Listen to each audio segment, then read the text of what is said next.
Buenas noches, bienvenidos a las noticias. Somos Telediario, transmitimos desde la ciudad de Guatemala, como siempre, para Canadá, Estados Unidos y Centroamérica. Vanessa, buenas noches. ¿Qué tal? Un gusto poder acompañarle en esta noche e informarle de lo más relevante que está aconteciendo en nuestro país y el mundo entero. Comenzamos con los titulares.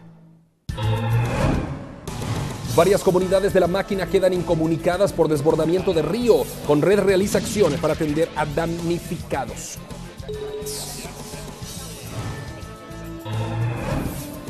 Congreso de la República ratifica estado de calamidad en el Cambrai. Desarticulan red de corrupción en X. Según investigación, empresarios y funcionarios arreglaban compras de medicamentos según sus intereses.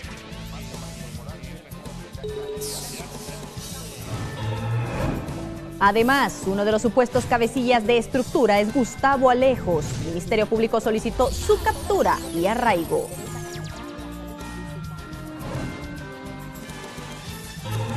Exalcalde de Chinautla, Arnoldo Medrano, es enviado a prisión. Mientras tanto, será investigado por supuestos hechos de corrupción.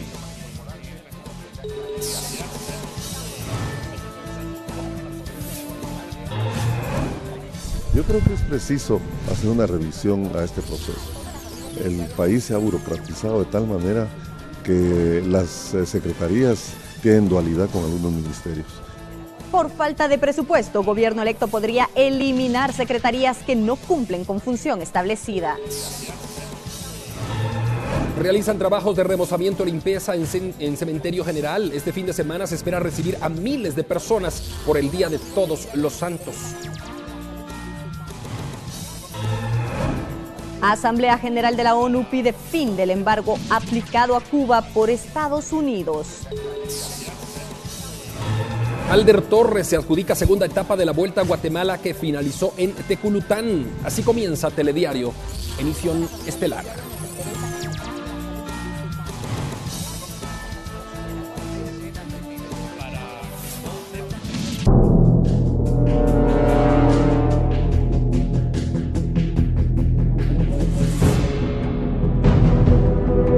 El Ministerio Público y la Comisión Internacional contra la Impunidad en Guatemala pusieron al descubierto una estructura que hacía negocios ilícitos en el IX.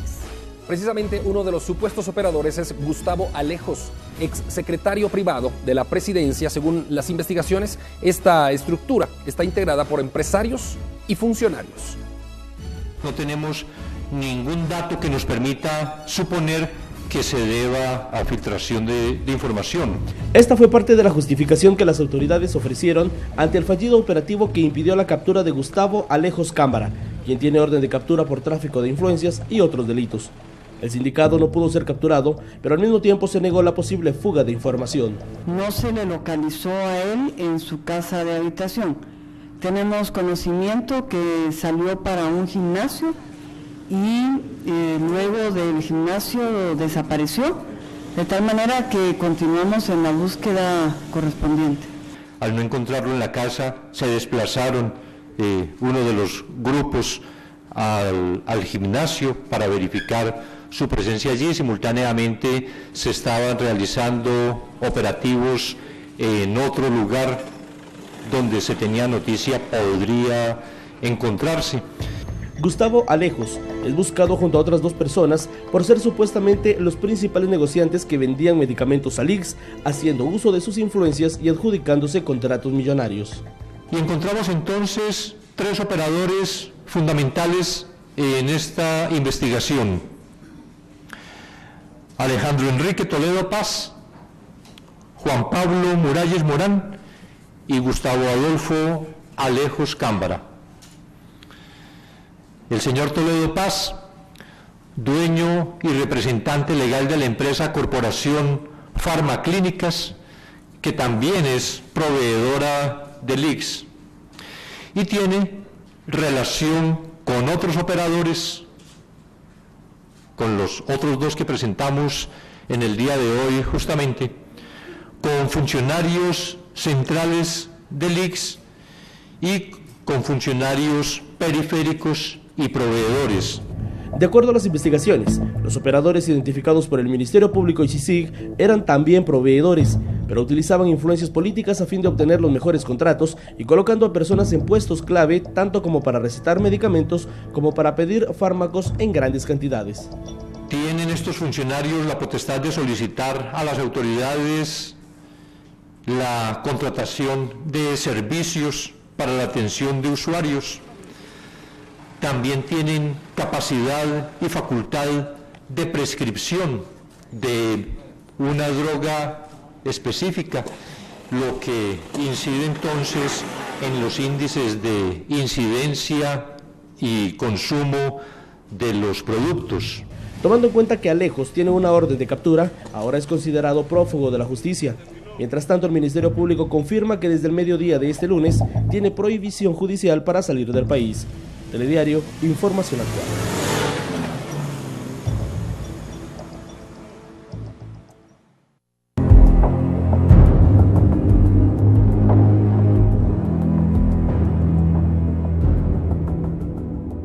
Bueno, y es que la búsqueda emprendida por fuerzas de seguridad y Ministerio Público se prolongó a lo largo del día para dar con el paradero de Gustavo Alejos, sobre quien pesa una orden de captura y arraigo.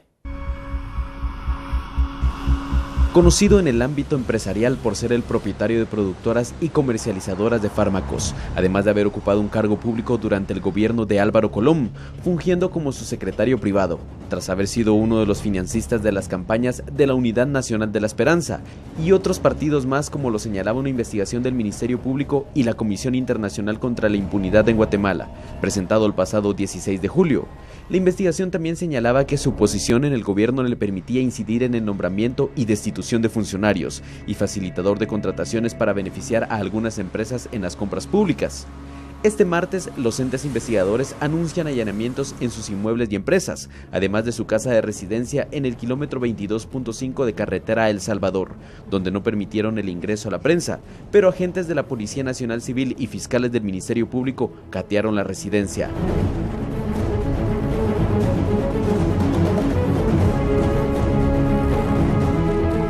Horas después, 2 patrullas salían del condominio y en menos de media hora ingresaban otras 3.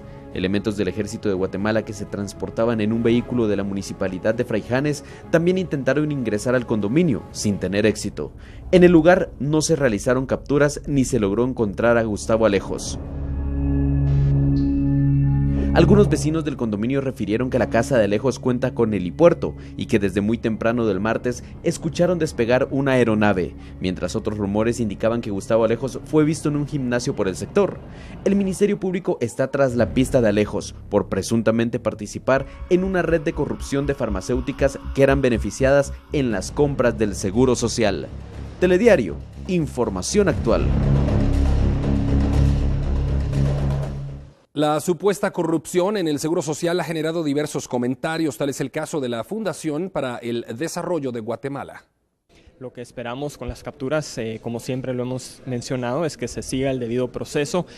Por supuesto, creemos en la presunción de inocencia que tiene que tener cualquier guatemalteco. En el tema puntual de las compras, lo que necesitamos es implementar mecanismos de subasta inversa que están precisamente declarados en la nueva ley de contrataciones que está ahora en discusión en el Congreso.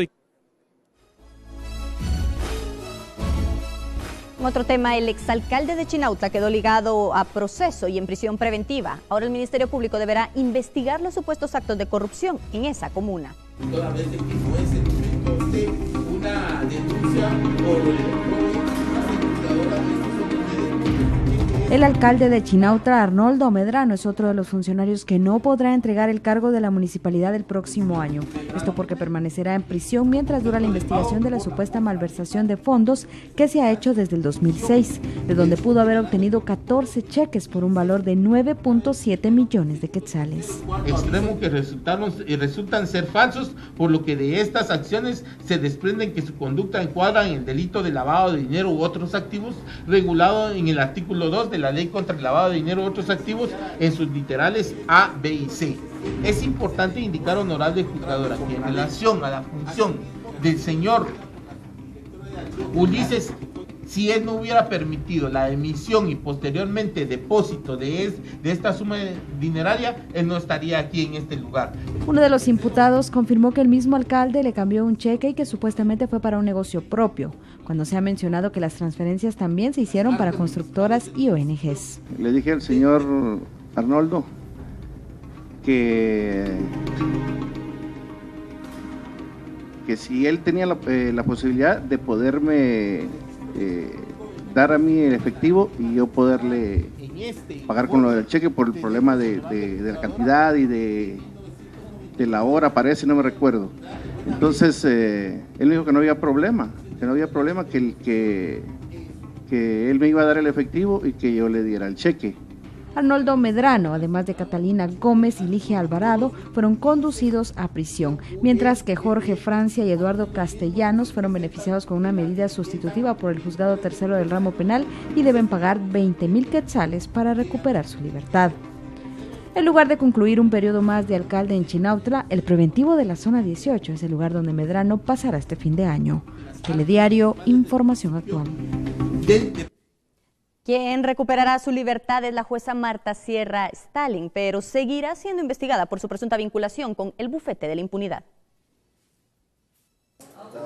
El juez 11º del ramo penal José Eduardo Cojulum cumplió con la orden de la Sala Primera de Apelaciones para argumentar el fallo de la prisión preventiva en contra de su colega Marta Sierra, dejándola en libertad condicional, esto por el caso del bufete de la impunidad.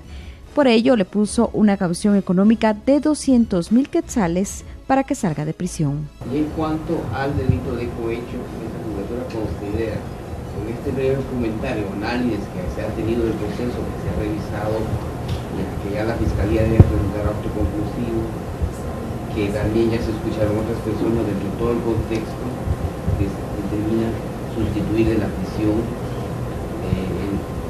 por el delito de cohecho a una medida de también de 6,000 quetzales.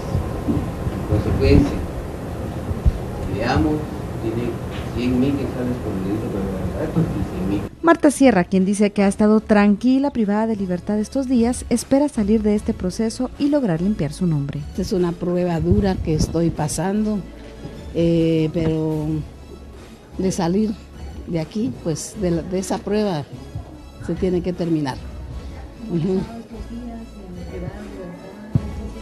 Pues bien, la he pasado bien, nos han tratado bien, estamos en un lugar pues bueno, no puedo pedirle más. La funcionaria judicial es investigada por haber beneficiado con una medida sustitutiva a 6 vinculados en el caso La Línea, entre ellos 3 de los supuestos cabecillas, porque según el Ministerio Público y la CICIG, ella obtuvo un beneficio económico a cambio de este soborno. Telediario, información actual. Ana Sofía Castañeda, más conocida como La Sirenita, y Luis Méndez serán regresados a la cárcel luego de revocarse la medida sustitutiva, tal como ordenó la Corte de Constitucionalidad. Esta medida se ejecutará este miércoles. Ana Sofía Castañeda Deras, más conocida como La Sirenita, y Luis Méndez fueron enviados de nuevo a prisión, tras revocarles la medida sustitutiva, tal cual lo ordenó la Corte de Constitucionalidad. Prácticamente con prisión nuevamente con prisión preventiva, la señora Ana Sofía Castañeda Deras y el señor Luis Arturo Martín. Pues a partir de este momento nuevamente quedan en la misma situación como estaban antes de que se decretó la medida sustitutiva. Ella junto a otras 3 personas son investigados por la participación en el atentado que se hizo a una persona el 19 de noviembre del 2011, pretendiendo recuperar una maleta que portaba documentos contables y financieros de varias empresas. El señor López Herrera se refiere como hermano para que coordinara que sacara la maleta. Usted le manifiesta su preocupación porque otra persona le contacta para ofrecerle ayuda para sacar la maleta. Sin embargo, en dicha conversación se manifiesta su confianza en que el contacto que tiene le va a beneficiar tal como se establece a través del método especial de investigación. La evidencia fue recabada en un salón que era propiedad de Ana Castañeda Deras, llamado Diva Salón y Spa, y según el Ministerio Público, ella coordinaba a Luis Méndez, César López y Alberto Carías, ambos procesados, para cometer dicho ilícito. Por ello es que consideran que deben ir a juicio. Telediario, información actual.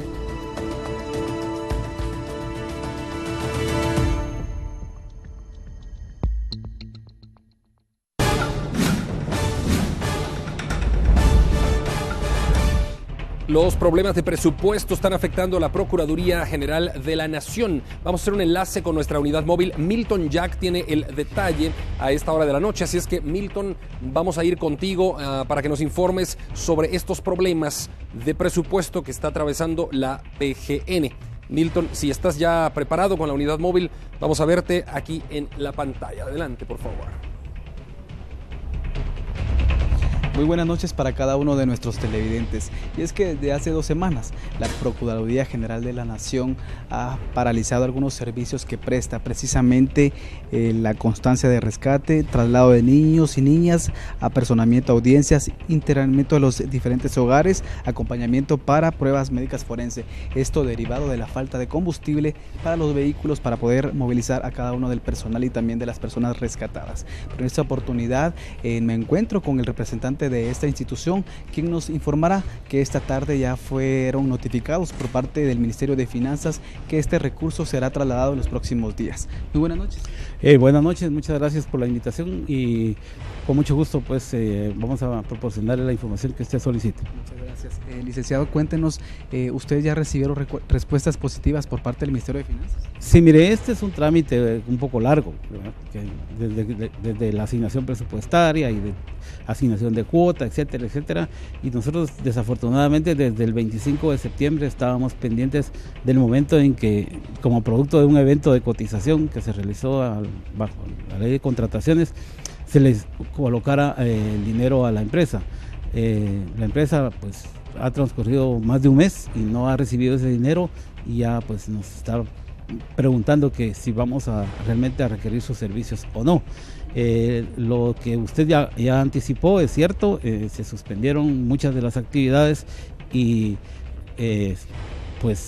algunas de ellas son de proyección social, como la atención a los niños, el sistema Alba Kenneth, etcétera, y existe preocupación por parte de las autoridades de llegar a un momento en que pueda ocurrir alguna tragedia, algo así, y que no la sepamos cumplir por falta de ese insumo necesario. Licenciado, específicamente y rápidamente, ¿dentro de cuánto podrían ustedes restablecer el servicio aquí en la Procuraduría? Nosotros creemos que para el viernes vamos a tener ya la disponibilidad de nuevo y si Dios así lo permite, vamos a restablecer todos los servicios. Bueno, le agradecemos mucho por la información. Este reporte que tenemos a esta hora de la noche. Regresamos con ustedes, compañeros, al set principal.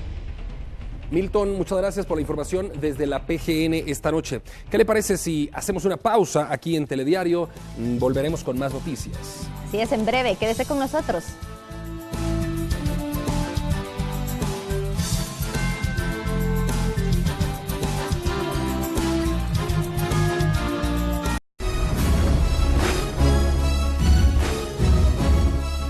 De regreso con más información. Varias comunidades de San José La Máquina, Suchitepeque, se encuentran incomunicadas por el desbordamiento de un río. Es correcto, nuestra compañera periodista Astrid Hernández viajó hasta ese municipio y en la siguiente nota nos informa los problemas que están afrontando los vecinos de este lugar.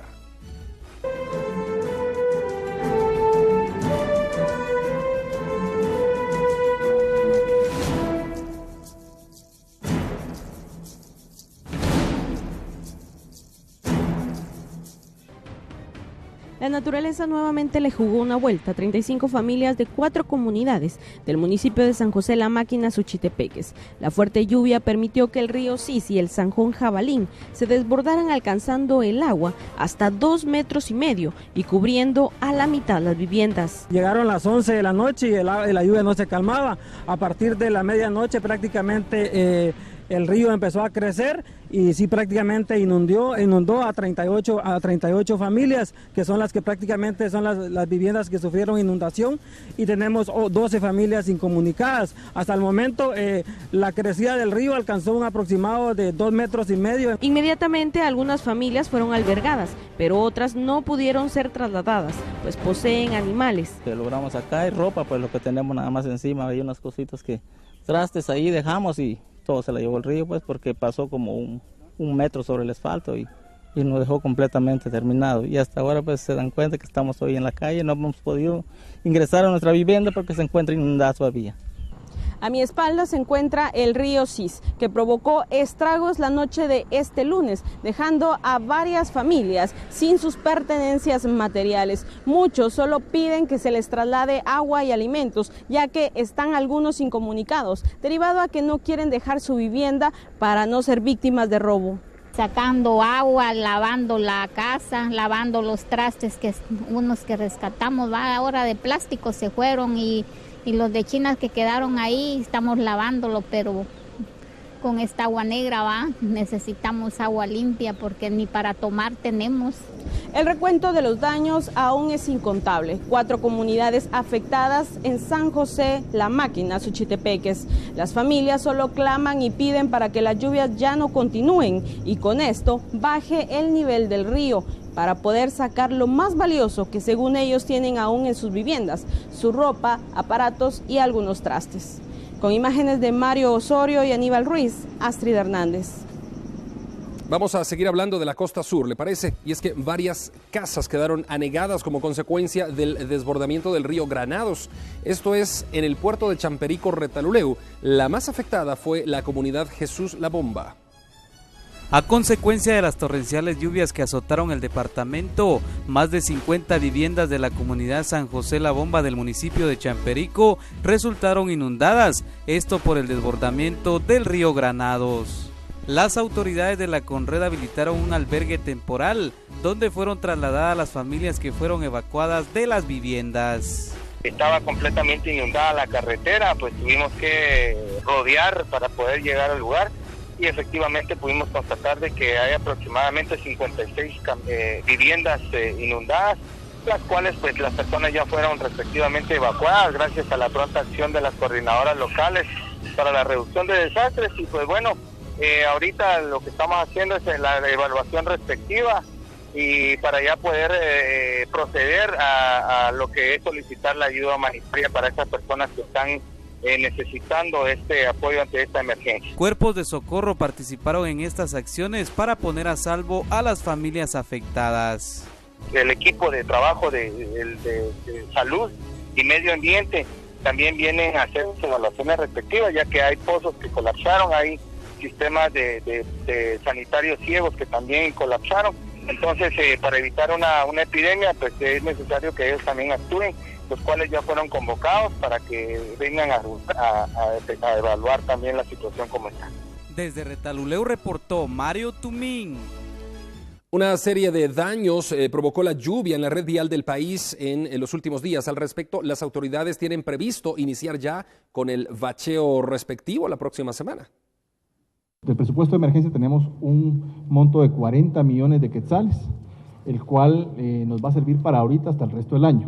Este costo de emergencias se puede utilizar solo en emergencias o también en un plan de bacheo que sería posterior a que sea ya la época de invierno. No podemos bachear ahorita con tanta lluvia porque sería desperdiciar los recursos, así que posterior a esta época de invierno, que esperamos sea para el 2 de noviembre, como nos ha informado don Eddie Sánchez, estaremos iniciando un plan de bacheo en las principales rutas del país y en todas las rutas turísticas también. Bueno, y prepárese porque en los próximos días se espera el ingreso de un frente frío que vendrá acompañado de lluvias en gran parte del territorio nacional. De acuerdo al INSIBUME y Conred, durante esta semana se realizará la fase de transición entre la época lluviosa y la época fría, de tal manera que para el fin de mes se pronostica el ingreso del primer frente frío de la temporada. Estamos estimando que de diciembre a marzo podemos tener el acercamiento de 12 a 14 frentes fríos y esperamos el primer frente frío para la última semana de octubre y primera semana de noviembre, que sería lo que venga a favorecer el limpiar esta humedad y que ya pasemos de época lluviosa a época seca en la región sur y meseta central. Para mitigar algunas emergencias, la Conred ya planifica la instalación de albergues temporales a través de los cuales se atiende a varias personas en el país. parte de la preparación de Conredes, identificar los centros que puedan funcionar como albergues. Hablamos hasta este momento alrededor de unos 60 centros en todo el país, principalmente en el occidente, que sabemos que la temperatura desciende más ahí en estos lugares. Y esperamos atender alrededor de unas 14.000 personas como dato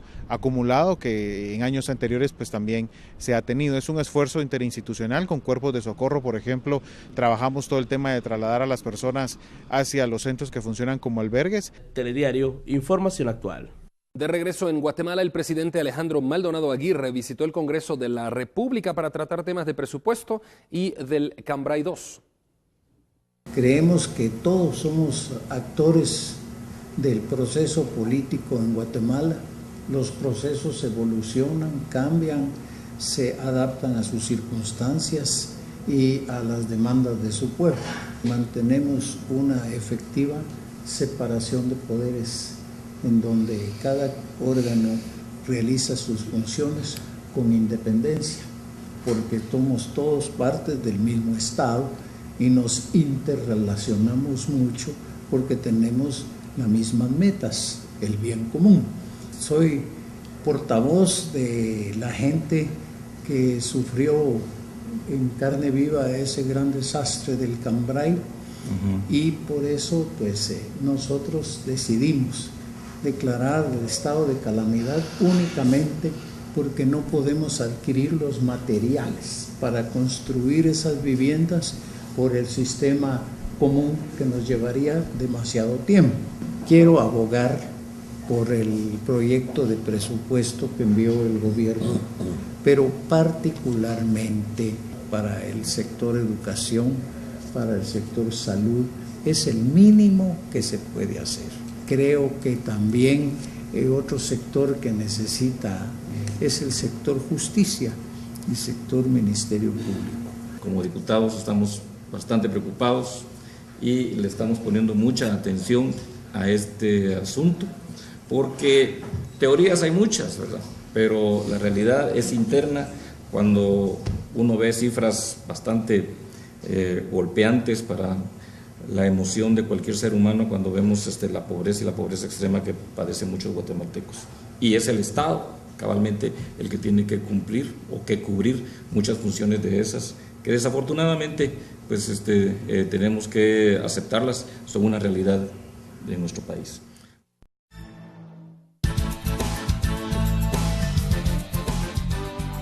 Estamos de vuelta con más noticias. Las autoridades electas se inclinan por reducir el aparato estatal, eliminando aquellas dependencias que no tienen razón de ser. Bueno, y es que de ello se refirió el vicepresidente electo, Jafet Cabrera. Salud, educación y seguridad son solo algunas de las instituciones que se han visto seriamente afectadas debido a la falta de recursos presupuestarios. La crisis económica que ha golpeado gravemente al Estado genera un panorama lleno de retos y desafíos para el nuevo gobierno, razón por la que las autoridades electas analizan desde ya estrategias que permitan solucionar los conflictos que enfrenta Guatemala, siendo una de estas opciones la revisión de la funcionalidad de las entidades dependientes del Ejecutivo. Creo que es preciso hacer una revisión a este proceso. El país se ha burocratizado de tal manera que las secretarías tienen dualidad con algunos ministerios. Y yo creo que ante un presupuesto que va a estar diezmado, que va a estar con un déficit ya fiscal, que va a tener problemas de deuda, nosotros debemos entrarle a un análisis verdaderamente preciso de cada una de estas instancias, ¿verdad? Existe la Secretaría de los Derechos Humanos de la Presidencia, existe la Procuraduría de los Derechos Humanos, y entonces esto es parte de una situación que en lugar probablemente de favorecer, contribuye a que el déficit presupuestario sea mayor. Según especialistas en temas económicos, este tipo de revisiones es bastante razonable.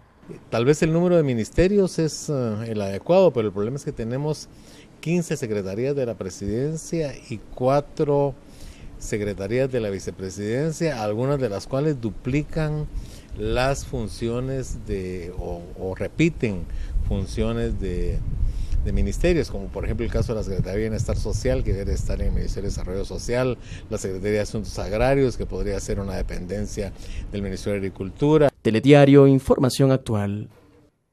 La Corte Suprema de Justicia recibió la visita del presidente electo Jimmy Morales para tener un acercamiento y conocer los problemas del organismo judicial. Morales dijo que apoyará e incluso podría ampliar el presupuesto con el que se tiene actualmente para que se logre fortalecer el sistema de justicia. El presidente del organismo judicial, Rafael Rojas, le hizo una invitación para las actividades que tendrán en los próximos días. El Tribunal Supremo Electoral aún no oficializa el resultado en torno a la final de la elección presidencial, aunque es de todos confirmado a Jimmy Morales como el nuevo presidente para el periodo 2016-2020. En este momento está vigente el plazo de 5 días para realizar las audiencias de revisión. En dicho periodo, las organizaciones que participaron en la elección presidencial y repetición de alcaldes de 11 municipios pueden impugnar los resultados, toda vez lo hayan apelado desde el momento del escrutinio, a la espera que las 23 juntas electorales departamentales concreten las mismas, ya que podría ser modificado algún dato, aunque no cambiaría el resultado si se espera el final. Un reconocimiento al país por la elección ciudadana demostrada durante la segunda vuelta electoral hizo el Parlamento Centroamericano. Y la directiva de ese órgano político regional espera reunirse con las autoridades electas. Las elecciones en Guatemala son un ejemplo para el mundo, al menos así lo considera el recién electo presidente del Parlamento Centroamericano, instancia que a la brevedad busca un acercamiento con el mandatario electo Jimmy Morales, con quien se espera una reunión para ofrecerle su apoyo y pedirle su respaldo para una agenda conjunto de la región. Visitar tanto al presidente Maldonado como al presidente Jimmy Morales como presidente electo de esta hermana República de Guatemala y ver cuáles son las visiones, las ideas que con él podemos compartir y trabajar de tal manera que exista una armonía que yo le llamo la armonía de equipo en este trabajo por la integración centroamericana. De concretarse esta reunión, el nuevo presidente del Parlacén expondrá una serie de propuestas regionales que integra a su plan de trabajo, con la finalidad que Morales apoye reformas al Estatuto del Parlamento, buscando el respaldo político para lograr que la legislación sea vinculante en Guatemala y el resto de países. Lo relevante ahora es hacer que nuestras resoluciones, nuestras visiones sean también compartidas en propósito con los presidentes, con los consejos de ministros y de tal forma que como organismo, con el SICA, como organismo ejecutivo, podamos también encaminar las reformas necesarias en las legislaciones de nuestros países a fin de que podamos homologizar esa visión. Al mismo tiempo se plantea una reunión con el actual mandatario Alejandro Maldonado, con quien se tiene pendiente su confirmación para ocupar un escaño en el Parlacén a partir del 14 de enero próximo, en su calidad de expresidente, junto con Juan Fuentes, quien entregará el cargo de vicepresidente.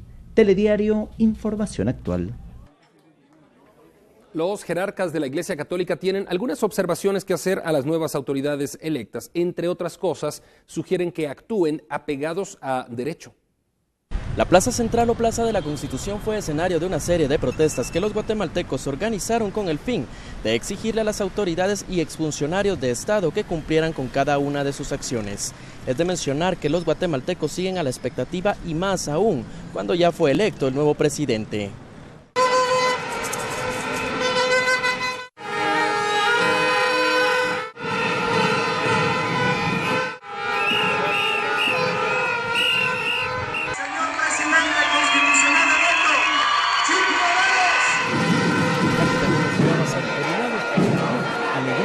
Y trabajemos con estas autoridades, no andemos deseando las cebollas de Egipto, sino trabajemos ahora juntos y a las autoridades pues que cumplan todo aquello que han prometido durante su campaña.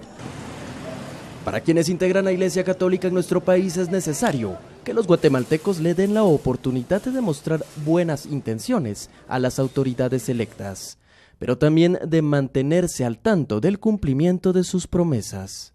Que vean que hay un pueblo despierto, que vean que un pueblo que se quiere comprometer y que a toda costa buscamos la honestidad. Muchos son los retos y desafíos que tendrá que enfrentar Jimmy, gobernante de nuestro país. La Iglesia Católica anuncia que estará a la expectativa de cada una de sus acciones y del cumplimiento de sus promesas de campaña. Con imágenes de William Álvarez, reportó Edgar Quiñones para Telediario, Información Actual. En el delegado de la República de Nicaragua recae la presidencia del Parlamento Centroamericano, y es que los comicios fueron celebrados durante varias rondas. Las diferentes agrupaciones políticas representadas en el Parlamento Centroamericano dificultaron la elección de la nueva junta directiva para el periodo 2015-2016. Tras una larga sesión que duró más de 8 horas, se logró definir al nicaragüense José Antonio Alvarado Correa, quien ocupará la presidencia por un año, tras obtener 61 votos a favor, mientras que Said Zavala obtuvo 59 votos tras 2 rondas de votación y no haber logrado el mínimo de votos requerido. Mientras se repitieron 2 veces las rondas de votación para elegir a los vicepresidentes de Guatemala y El Salvador, tras postular 2 y hasta 3 candidatos, cargos complementados por los representantes de Honduras, Panamá y República Dominicana. Asimismo, se definió a los 6 secretarios que complementan la junta directiva. Al final se confirmó el traspaso de mando, que será este miércoles en Palacio Nacional de la Cultura, donde se espera contar con la presencia de altas autoridades del Ejecutivo como testigos de honor. Telediario, información actual.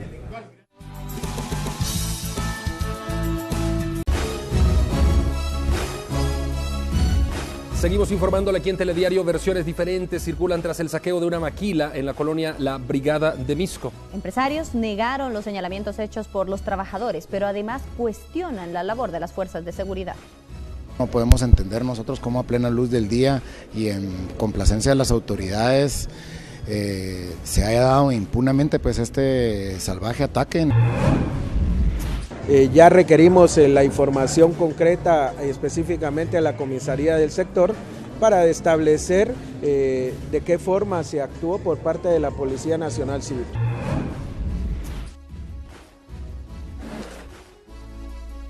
La disputa laboral entre propietarios de la maquiladora Alameda y empleados por desacuerdo en despidos y supuesto incumplimiento en el pago de prestaciones, que motivó que los propios empleados saquearan el lugar, continúa generando críticas por la opacidad en el resguardo de la propiedad privada. Representantes de la Cámara de Comercio Americana, en donde Bruce Master es presidente del gremio y socio de esta maquiladora, desmienten el cese de operaciones, aunque reconocen que la falta de certeza jurídica, al no contar con una nueva ley de excepciones fiscales, motivó que de 650 empleados se redujera a 450. Destruyeron prácticamente toda la fábrica, toda la maquila. Era una maquila que no estaba cerrando, era una maquila que sencillamente estaba haciendo una reducción de personal y estaba haciendo los pagos correspondientes y hablando con los trabajadores. Entendemos que es hasta $1 millón más o menos en equipo que se robaron, pues, ¿verdad? Que vandalizaron en el lugar.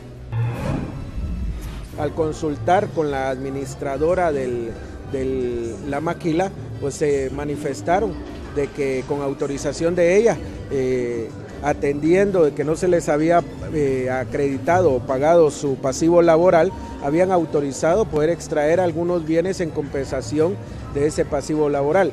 Cabe destacar que buscamos información oficial por parte del Ministerio de Trabajo sobre esta disputa entre los propietarios de la maquila y las personas que aseguran haber sido destituidas.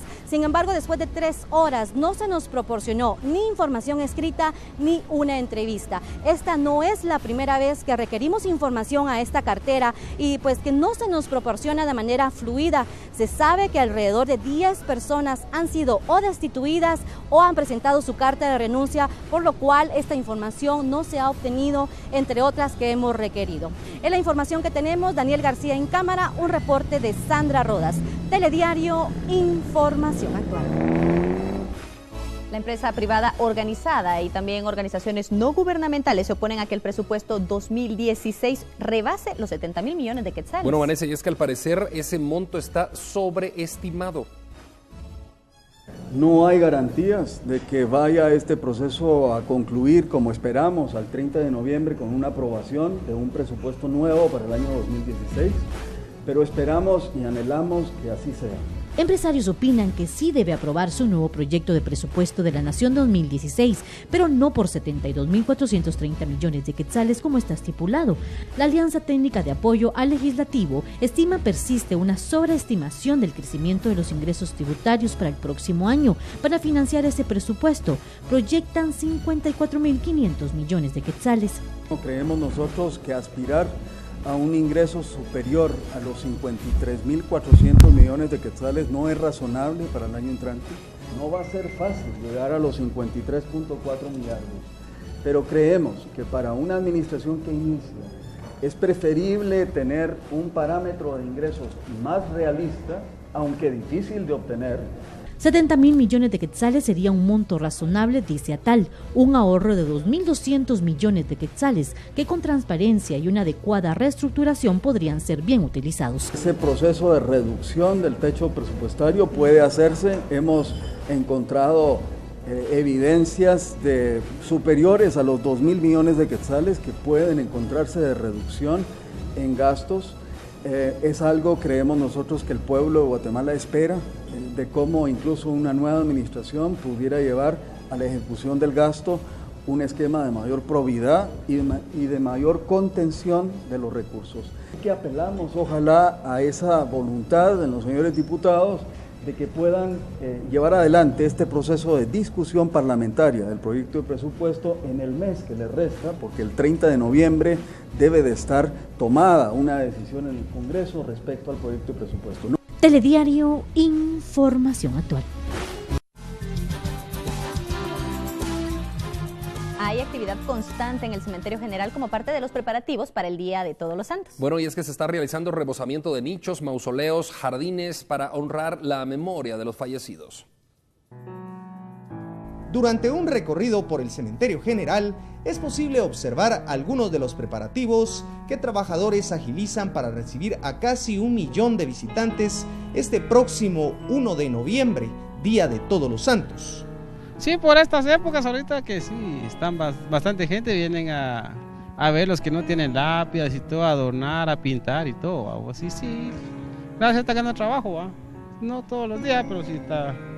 Los familiares no han venido a poner el lápida y algunos que nunca lo van a poner, ¿va? Sí, así como esos que esos tan recientes, ¿va?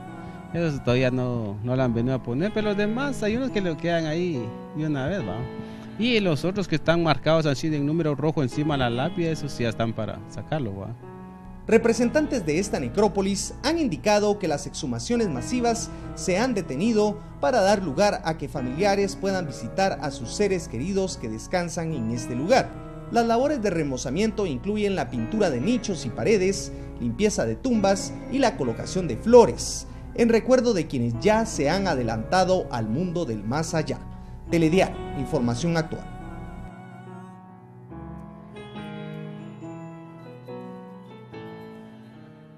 Recuerde, usted tiene una cita con nosotros mañana a las 5:45 de la mañana en Telediario Al Amanecer. De parte de todo el equipo, muchas gracias por su compañía y fiel preferencia. Que descanse. Buenas noches. Nos vemos.